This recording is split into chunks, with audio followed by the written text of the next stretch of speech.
High, আমি রচনা। Welcome my Tuni blog. তো আজকে আমি একটা রান্নার ভিডিও নিয়ে চলে এসেছি।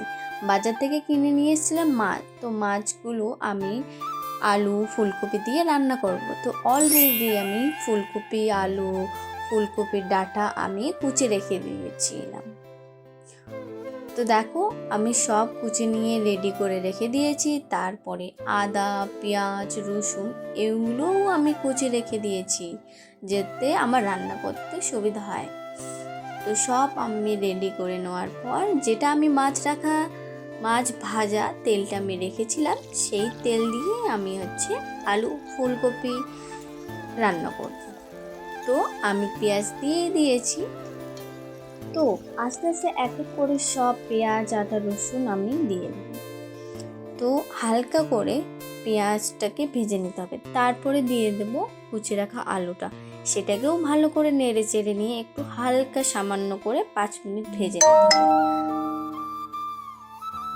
আলুটা আর পেঁয়াজটা হালকা সামান্য ভাজানোর পর তারপরে দিয়ে দেবো আমি ফুলকপিটা। সেটাকেও 5 মিনিট মতো হালকা সামান্য করে ভেজে নিতে হবে।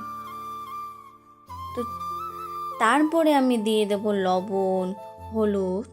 তো যে যতটুকু পরিমাণের হলুদ লবণ খাও সেই পরিমাণে তোমরা দিবে। আমি যেমন খাই আমার মতো আমি রান্না করছি। যারা যারা আমার ভিডিওটা দেখছো অবশ্যই লাইক কমেন্ট শেয়ার করবে। আর আমার নতুন রান্নার ভিডিওটা কেমন লাগছে তোমরা অবশ্যই আমাকে কমেন্ট করে বলবে। যেহেতু আমি এখনও রান্না পারি না করতে, কিন্তু নিজের মতো আমি কাজ চালাতে পারি। তো দেখো তোমাদের সঙ্গে কথা বলতে বলতে আমার রান্নাও কিন্তু কমপ্লিট হয়ে যাচ্ছে। দেখো এইখানে বাড়ি থেকে নিয়ে এসেছিলাম যেইগুলো মশলা, সেইগুলো আমি দিয়ে দিচ্ছি। মা আমাকে মশলা দিয়েছিল, সেই মশলা দিয়ে রান্না করা হচ্ছে।